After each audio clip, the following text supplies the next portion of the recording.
Hello and welcome back. This is Metal Rocker 86 here again with another review. And you know, this one's also going to take me 2 weeks to complete. So without further ado, here is part 1 of my review of Bruce Springsteen's The River. I don't think I need to give Bruce Springsteen's backstory again, but if you'd like to hear it, please go watch my review of Born in the USA. On to the album. The River is Bruce Springsteen's 5th studio album, and it was released on October 17th of 1980.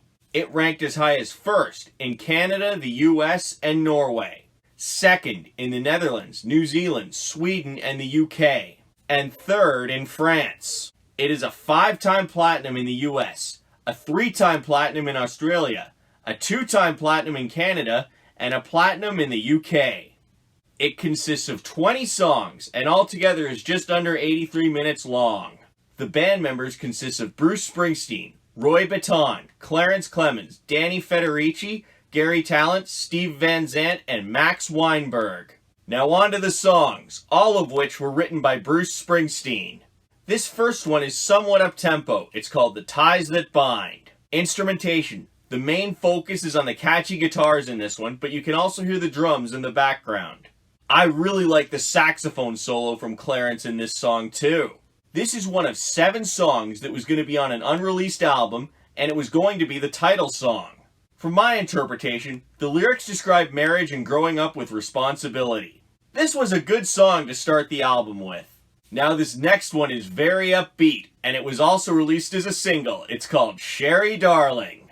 Instrumentation. The main focus is on the piano, but for the intro, the saxophone steals the show, and you can also hear the drums in the background. Clarence also provides an awesome sax solo in this song too, and there is also a guitar solo. This song was actually going to be released on Darkness on the Edge of Town, but Bruce felt it didn't fit. I feel like the lyrics describe a relationship where the guy is getting tired of his girlfriend's mother. This was an amazing song on the album. Now this next one is also quite up-tempo. It's called Jackson Cage. Instrumentation. The guitar sounds really good in this one, and you can also hear the piano, bass, and drums in the background. For the verse, however, the guitar disappears, and the main focus is on the piano. There is also a harmonica solo in this one that sounds pretty good. I feel like the lyrics describe a guy who works a minimum wage job just to make ends meet, and he has nothing to fulfill in life. This was another great song on the album. You guessed it, this next one is also quite up-tempo. It's called Two Hearts.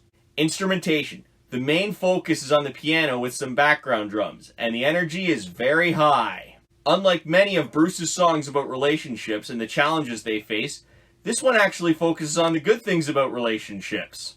This was another great song on the album. Now the tempo slows down as we get to Independence Day, which was also released as a single. Instrumentation. This one starts off with a very nice organ intro that sounds very soothing. Then during the verse and chorus, the main focus is on the guitar with some background drums. Clarence gives us another saxophone solo in this one too. This song was also going to be released on Darkness on the Edge of Town, but Bruce felt it wasn't the right time. The lyrics describe how Bruce felt about his father who worked in a factory. At first, Bruce did not get along with his father, but as he grew up, he realized that his father worked very hard to provide for his family. This was another good song on the album. Now the tempo speeds up to a moderately fast-paced song as we get to Hungry Heart, which was also released as a single. Instrumentation. The main focus is on the piano in this one with some background drums. There is a cool organ solo in this song too. Unlike many of Bruce Springsteen's songs about wanting to get away, this one's actually about a guy who wants a family and doesn't want to be alone. Here's a fun fact for you. This was the very first Bruce Springsteen song to appear in a film. It appeared in Risky Business, which starred Tom Cruise. This was another great song on the album. Now the tempo speeds up as we get to Out in the Street. Instrumentation. The main focus is on the guitar and keyboard with some background drums, and the saxophone solo sounds pretty good too. The lyrics describe being young and looking forward to the weekend with your partner and having a little cash after working the whole week. This was another good song on the album. This next one is also quite up-tempo. It's called Crush on You.